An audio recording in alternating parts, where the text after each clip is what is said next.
kami memilih kelas ini bukan karena tidak ada, tapi karena tadi kami lihat ada yang di kelas semua kan. Jadi ada adiknya teman saya juga, ini Kak jelaskannya aja gitu. Jadi kami di salah satu kelas ini semoga apa yang kami sampaikan hari ini boleh bermanfaat dan boleh mengikut pertugasan kami hari ini. Jadi hari ini kami cuma ini deh, cuma ngasih materi aja. Nanti kalau ada yang mau bertanya, sekiranya ada yang pengen ditanyakan boleh. Oke? Oke, selamat pagi. Jadi terima kasih atas waktunya yang diberikan kepada kami. Sekarang kami akan memberitahu tentang pergaulan bebas. Jadi nanti akan membahas tentang ciri-ciri pergaulan bebas, tokoh yang menyebutkan ciri-ciri pergaulan bebas, dan bagaimana membahasmi pergaulan bebas ini. Jadi langsung mulai saja. Pergaulan bebas itu adalah interaksi antara individu dengan sekelompok yang melanggar norma sosial dan agama yang berlaku di masyarakat. Jadi biasanya pergaulan bebas ini terjadi kayak kita anak remaja pemuda pemudi yang biasanya kehilangan arah, mungkin tidak terarah karena kurang tanggung jawab atau pokoknya tidak terarahkan dari orang tua atau lingkungan sekitar yang tidak mendukung. Nah, jadi kita akan bahas tentang ciri-ciri dari pergaulan bebas, faktor-faktor apa saja yang mendukung terjadinya pergaulan bebas ini, dan bagaimana cara upaya kita menanggulangi pergaulan bebas ini.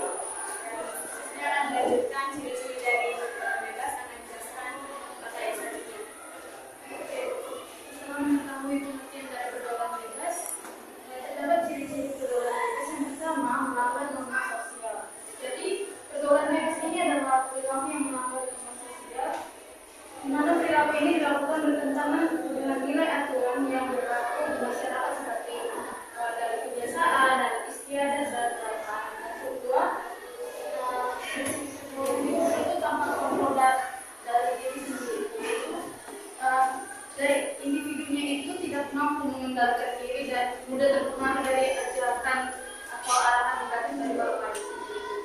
Yang ketiga, mencari kesenangan semata.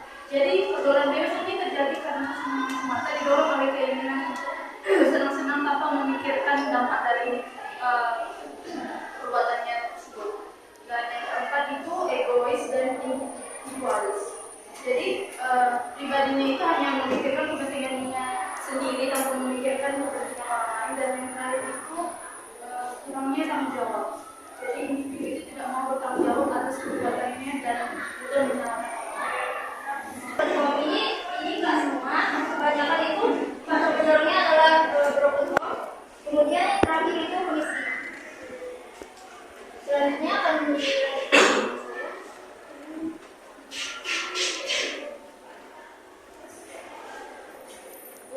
kemudian adalah dampak dari pergaulan bebas.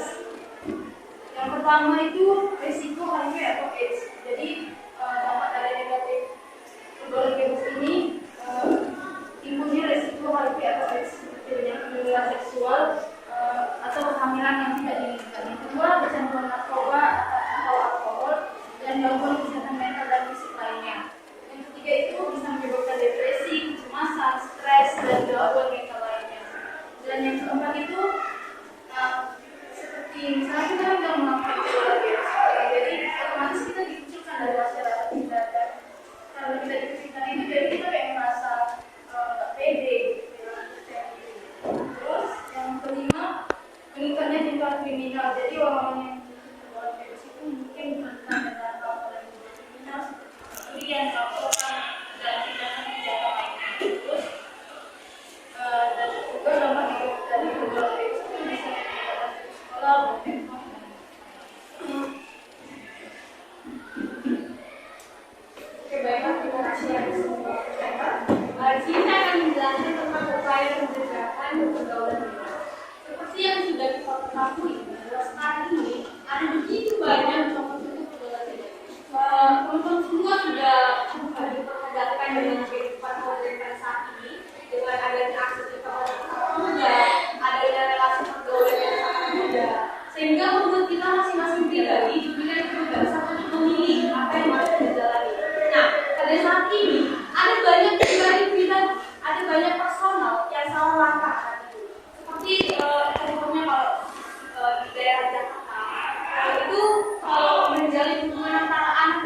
hal ekonomi untuk anaknya, sedangkan hal mental ataupun moralnya itu sama sekali. Makanya banyak anak-anak sekarang yang pergi ke bar, pergi main-main sama teman-teman sampai keluar kota, nggak pergi sama orang tua, punya relasi hubungan yang tidak sehat, adanya pemakaian seperti yang cerita kemarin ada cinta ya, Argo itu ada pesta narkoba.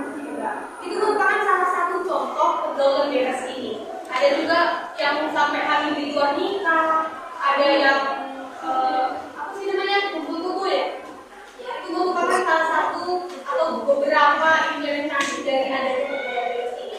Nah, kalau menggunakan beberapa banyak materi tadi, ada pengertian, ada faktor, ada dampak, kita akan membahas tentang upaya pencegahan pergaulan bebas. Jadi upaya pencegahan ini artinya ini bersumber dari orang tua ataupun pemerintah ataupun orang yang memiliki tanggung jawab dalam menjaga generasi muda. Jadi yang pertama, kalau kita lihat dalam PBB langsung bisa dibaca.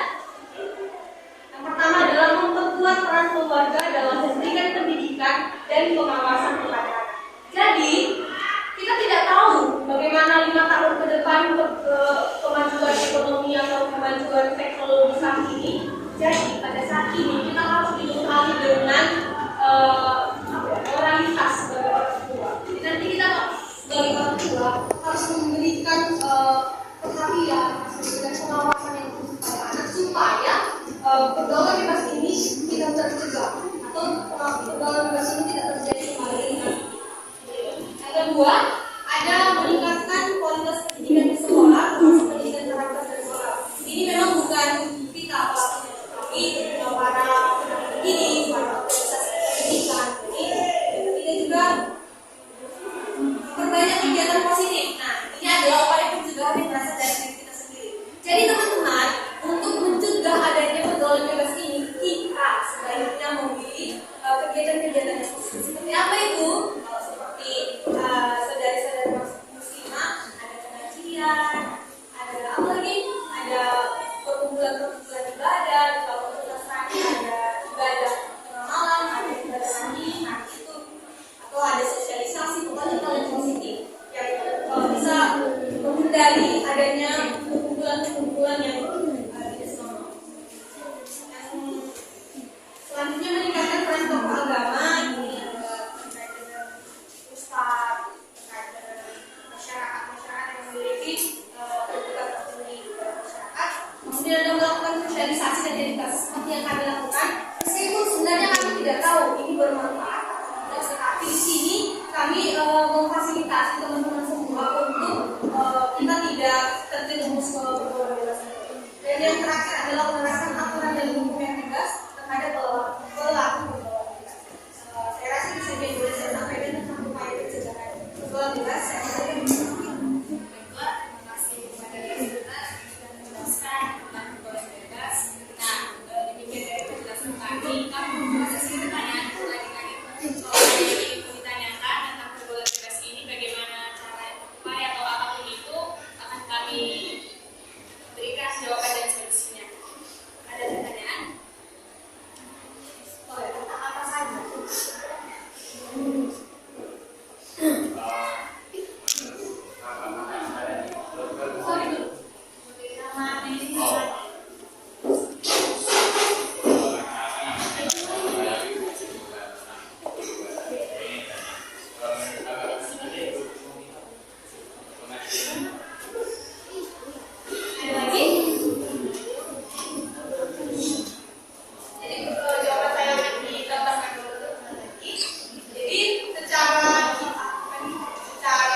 Broken.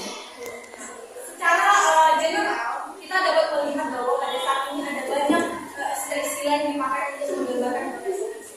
Jadi broken home itu adalah di mana seseorang ataupun kelompok daripada masyarakat atau pribadi memiliki atau tidak dapat mengakses kenyamanan di dalam hidup sendiri maupun di dalam rumah. Kan sekarang banyak nih istilah-istilah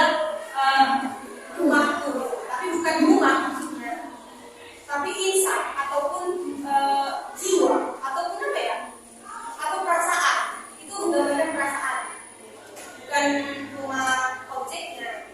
Jadi broken home ini adalah seperti apa sih ya, kayak menceraikan. Kalau nggak bercerai, tapi orang tuanya ayah sama ibunya tidak bisa bersama pendapat. Misalnya ada anaknya satu, mamanya mau dia jadi dokter, bapaknya mau kau jadi pilot aja. Jadi anaknya itu kayak aku harus ikut siapa gitu. Jadi dia mau kadang jadi gak bapak gak mama, aku sama teman-teman aja. Itu yang menyebabkan adanya.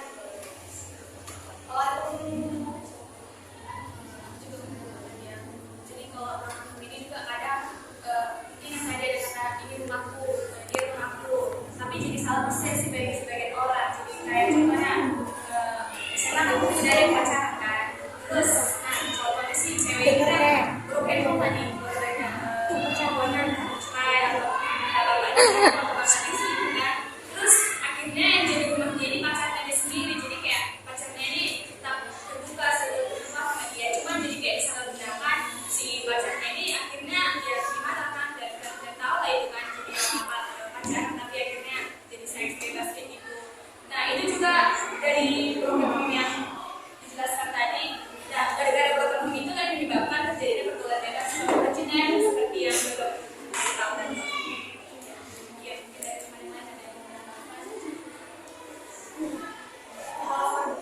Jawaban kami bisa menjawab pertanyaan tadi. Ada yang nggak dijawab boleh.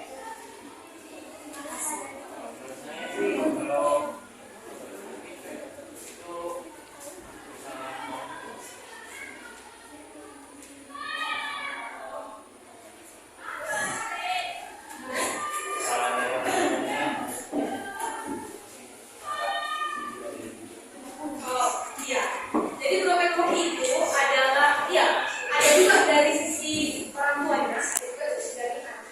Jadi dari sisi orang tuanya itu adalah dia tidak memahami tidak memahami posisi anaknya, tidak mengenali pribadi anaknya. Misalnya kamu menikah sama suami sama istri kamu kan, ada anak kamu. Nah, memang kalian mungkin tidak ada yang selingkuh, tapi di dalam rumah tangga itu tidak ada kedamaian didapatkan secara. Misalnya pulang kerja kamu sudah mabuk, misalnya mamanya pulang kerja langsung shopping, kan otomatis anak tidak memiliki hati. Jadi otomatis anak itu merasa, iya betul tadi yang mau bilang, itu kesalahan orang tua. Tapi kita sebagai anak kita tidak pernah bisa memilih di keluarga mana kita harus lahirkan. Ketika kita misalnya seperti saya sendiri, saya bukan lahir dari keluarga yang sempurna, yang memiliki cinta yang full gitu, yang penuh. Tapi di situ kita harus memiliki kebijakan, atau kita harus berpikir secara mengalami bahwa ketika kita diperhadapkan dengan situasi yang keluarga yang seperti itu, kita harus bijak. Kita sudah anak-anak gengsi ya kan? Ketika orang tua kita kayak gitu, seperti kayak gitu, kita harus bisa aku harus pilih apa ya? Jadi akhirnya jangan melakukan penyimpangan.